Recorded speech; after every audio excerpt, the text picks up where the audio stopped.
कोकणाच्या सुंदरतेमध्ये भर घालणारं म्हणजे संगमेश्वरातील कर्णेश्वर मंदिर. अलकनंदा, वरुणा आणि शास्त्री या 3 नद्यांच्या संगमावर हे मंदिर बांधलं आहे. काळ्या पाषाणापासून बांधलेलं हे मंदिर सुंदर कोरीवकाम आणि शिल्पाकृती तसेच स्थापत्यशास्त्राचं उत्तम नमुना आहे. कोणालाही अचंबित करून टाकणारं असं हे कर्णेश्वर मंदिर.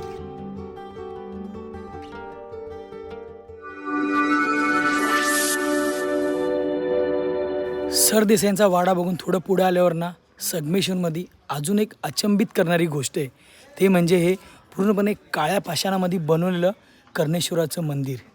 एकदम सुंदर आणि एकदम सुबक आणि एकदम नक्षीकाम केलेलं असं हे कर्णेश्वराचं मंदिर मित्रांनो. आणि 3 नद्यांच्या संगमावर हे पूर्णपणे मंदिर उभारण्यात आलं आहे. आणि तुम्ही मंदिर बघाल ना एकदम भव्य दिव्य असं हे मंदिर आहे. आणि थोडंसं रिनोव्हेशनचं वरचं काम चालू आहे मंदिराचं. तर चला तर मग आता मंदिरात जाऊन महादेवांचं दर्शन घेऊया. काळ्या पाषाणात बांधलेलं हे मंदिर हजारो वर्षानंतरही अजूनही सुस्थितीमध्ये आहे. मंदिर 26 मीटर लांब आणि 23 मीटर रुंद आणि 1.5 मीटर उंचीच्या जोत्यावर बांधले आहे. मंदिराच्या आवारात प्रवेश केल्यावर आपल्याला ते गणपती बाप्पाचं सुंदर असं मंदिर बघायला भेटतं. एकदम मोठी अशी ही गणपती बाप्पाची मूर्ती आहे. कर्णेश्वर मंदिराला 3 दरवाजे आहेत. पूर्वाभिमुख मंदिराच्या प्रवेशद्वारावर पंचायती आहेत. त्याच्याच डाव्या बाजूस नरकासूर आणि उजव्या बाजूस कीर्तिसुराच्या मूर्त्या कोरल्या आहेत. मंदिराला 4 ते 5 पायऱ्या आहेत वरती चढण्याकरता. आणि जसं आपण ह्या 4 ते 5 पायऱ्या वर चढून गेल्यावर आपण पहिले सभामंडपात पोचतो. तिथे आपल्याला सुंदर असं कोरीव काम केलेलं दगडामध्ये पूर्णपणे झुंबर बनवलेलं आपल्याला बघायला भेटतं.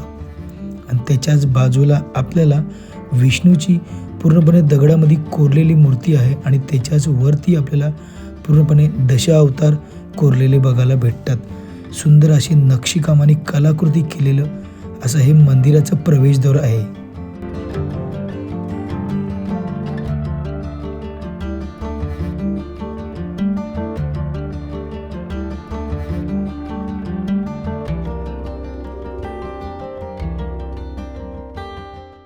कोकणातील रत्नागिरी जिल्ह्यातील संगमेश्वर तालुक्यामध्ये कसबा या गावामध्ये भव्य असं ह्या गावाला स्वरूप आलेलं आहे. आणि हे दक्षिण काशी म्हणून संबोधलं जातं. कारण या गावामध्ये 362 मंदिरं होती. त्यापैकी बरीचशी मंदिरे मुघलांनी त्यावेळेस संभाजीला पकडण्यात आलं. त्यावेळेस बरीचशी मंदिरं मुघलांनी तोडली. त्याच्यात काही मोजकीच अशी 25-30 मंदिरं आहेत. जसं हे कर्णेश्वर मंदिर आहे. तसं खाली त्रिवेणी संगम आहे.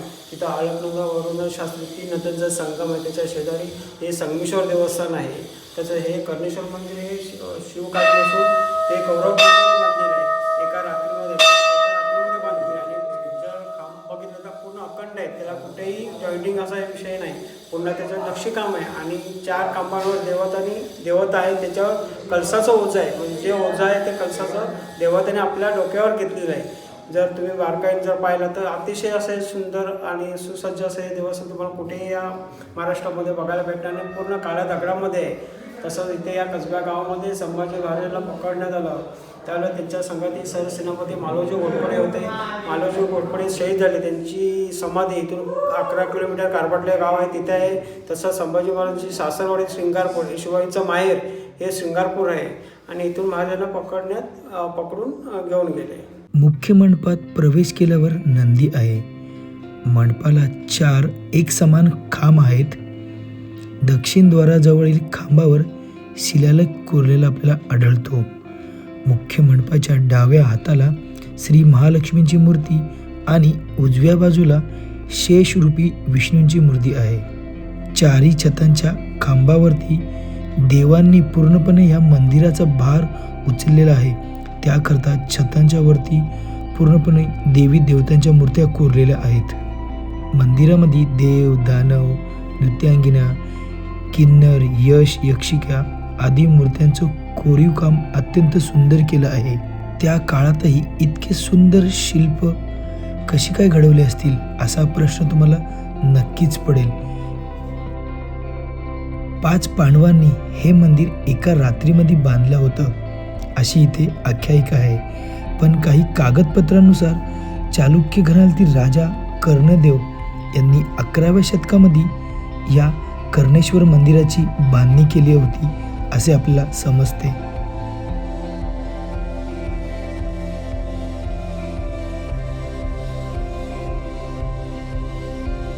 आपल्याला खूप साऱ्या मंदिरांच्या बाहेर अभिषेक केलेलं पाणी बाहेर येण्या ठिकाणी गोमुख बघायला भेटतं, पण ह्या कर्णेश्वराच्या मंदिरामध्ये आपल्याला मगरमुख बघायला भेटतं.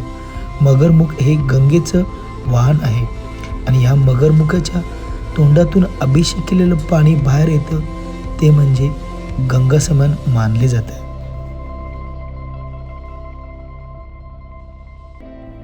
मंदिराच्या बाहेरच्या बाजूसही सुंदर असं कोरीव काम केलेलं आहे. कर्णेश्वर हे एक शिल्पकलेचं आणि स्थापत्यशास्त्राचं उत्तम उदाहरण असणारं असं हे महादेवांचं मंदिर आहे. जर कधी तुम्ही संगमेश्वरला येत असाल ना तर या कर्णेश्वराचं दर्शन घेण्याकरता नक्की या आणि इथली असणारी जी कलाकुसर किंवा कोरीव काम आहे ते बघण्याकरता तुम्ही एकदा नक्की ते आले पाहिजे.